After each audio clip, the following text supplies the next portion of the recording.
The solution to America's problems is not the Republican Party, or the Democratic Party, or the Libertarian Party. I am convinced the solution to America's problems is Jesus Christ. Why? Because Jesus Christ comes to change the human heart, human motives, human ambition, human priorities, ethics, meaning, the way we value each other and treasure each other. America needs a change of heart. As we repent of our wrongdoing, turn to Christ, trust in Him, and then live lives of justice, lives of compassion, lives of mercy and forgiveness, lives of real sacrificial love. As America does that, America is great. Please vote November 5th, this coming election. We live in a democracy, and in a democracy, we the people vote for our elected officials. You know, Cliff had a good message, and then he messed it up. So the part that I agree with, tomorrow, we need to make sure that we vote. Everyone needs to make sure that they vote. Whether you're a Democrat, Republican, Libertarian, it doesn't matter, independent like myself. If you have the opportunity to vote, you need to go out and vote. Point blank period, especially in your local elections. Those are the ones that affect you the most. Now, I also agree with Cliff that the world needs a change of heart. The world needs to follow the tenets of what most religions actually teach. The world needs to look at each person, each country, each politician needs to look at the other politician in other countries and ask the question, if another country was trying to do to me what I'm doing to them, would I want them to do that? If another country was trying to wage war, cheat economically, enforce their will, would I want that done to me? If each politician were to think about that before they made the decisions, the world would be a much better place. If each person thought that way before they made a decision, the world would be a much better place.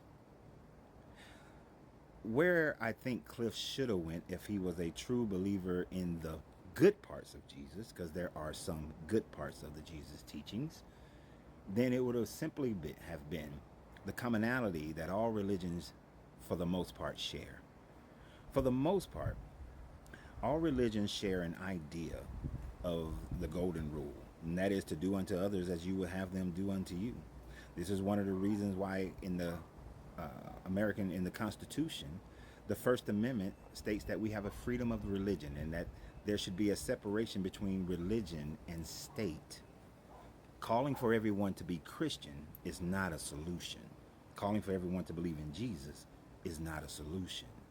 You see, you could be a Buddhist and recognize that Buddha taught that you should not do anything to anyone that you would not want done to yourself, that you should follow the idea of eliminating as much desire and suffering in the world, in yourself and then in the world, as you possibly can.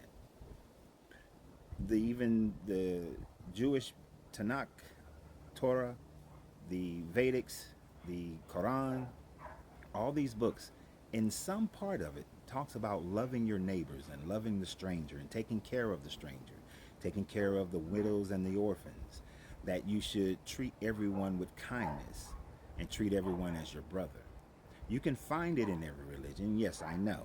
As a deconstructionist, you will also find where each one teach exactly the opposite of that as well, where there are genocides or treating your neighbor with higher taxation or allowing for slavery and having rules surrounding slavery. But yet there are those nuggets where everyone should treat everyone in the same fashion to which they desire to be treated. No one else wants to be a slave. No one wants to be pushed into poverty. No one wants to be denied medical coverage. No one wants to be denied basic human rights of life, liberty, and happiness. So therefore, if you do not want that done to you, taken away from you, do not take it from someone else. That the change of heart that is required is merely being a better human, treating the world as you would rather have yourself treated. I know there are some people out there who don't mind being tormented. Those are in the very, very, very rare minority. But for the most part, tomorrow or today, go out and vote. Go out and make your voice be heard.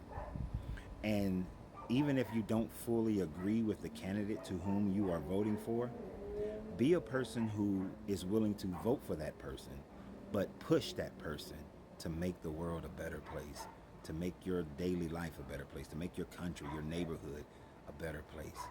I don't fully agree with any person, nor should any person fully agree with me.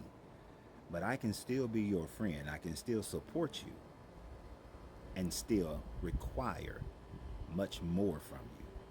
So get out and vote. Y'all have a great day. And remember always, you have to free yourself to be yourself because your greatness is non-negotiable.